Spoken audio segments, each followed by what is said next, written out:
به نام خدا عرض سلام و ادب خدمت مردم عزیز ایران و ورزشکاران افتخارآمیز این کشور.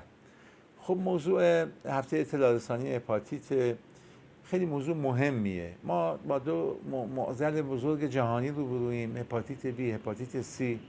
خوشبختانه این بیماری ها در دنیا براش برنامه وجود داره، برای کنترلش، برای درمانش، برای ریشه‌کنیش.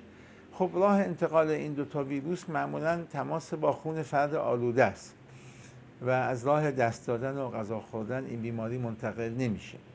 در مورد هپاتیت بی که در کشور ما هم قریب به زیر 1% در واقع جمعیتمون مبتلا هستند و در قدیم از مادر بیشتر مبتلا می شدن، واکسن مؤثری وجود داره.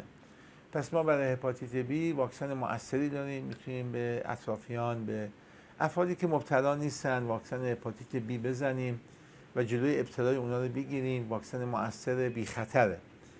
در مورد هپاتیت بی ما میتونیم بیماری رو کنترل کنیم. داروها و درمانها و بررسیها ممکنه انجام بشه. در مورد هپاتیت سی خبر خیلی بهتری وجود داره و اینه که هپاتیت سی قابل درمانه و قابل ریشه‌کنیه. خب ما یادمون باشه که درصد قابل توجهی از بیماران هموفیلی، تالاسمی، دیالیزی مبتلا بودن، الان نیستن و راه انتقال عمده‌اش خب تماس با خون فرد آلوده هست. من میخواستم اینجا یک موضوع مهمی اشاره کنم در مورد مباحث اخلاق اجتماعی و اخلاق حرفه‌ای و اخلاق فردی و حقوق بیماران.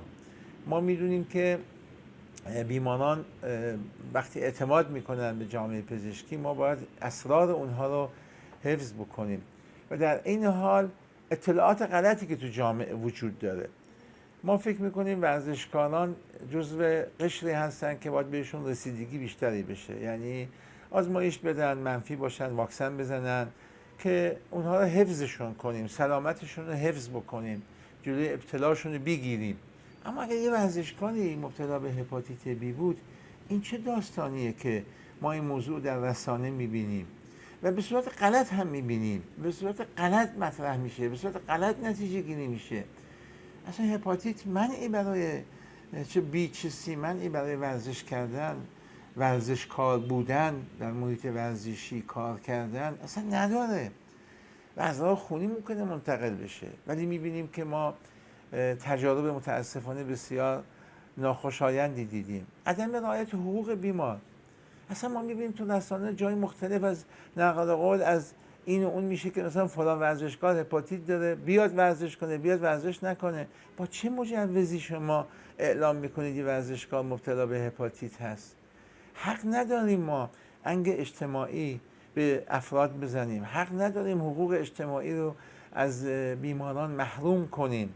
بله ما هم معتقد به پیشگیری هستیم، ما هم میخوایم بیماری منتشر نشه، اما انتشارش با دست دادن، غذا خوردن، با هم کار کردن هیچ اتفاق رخ نمیده. پس دوستان، یک، به ورزشکاران رسیدگی کنید، آزمایش بدید، منفی باشن واکسن هپاتیت بی بزنید و اگر خدای نکرده کسی مثبت باشه اقدامات پیگیری درمان انجام بشه. دوم میگه سلامت کبدشون هم توجه بکنید.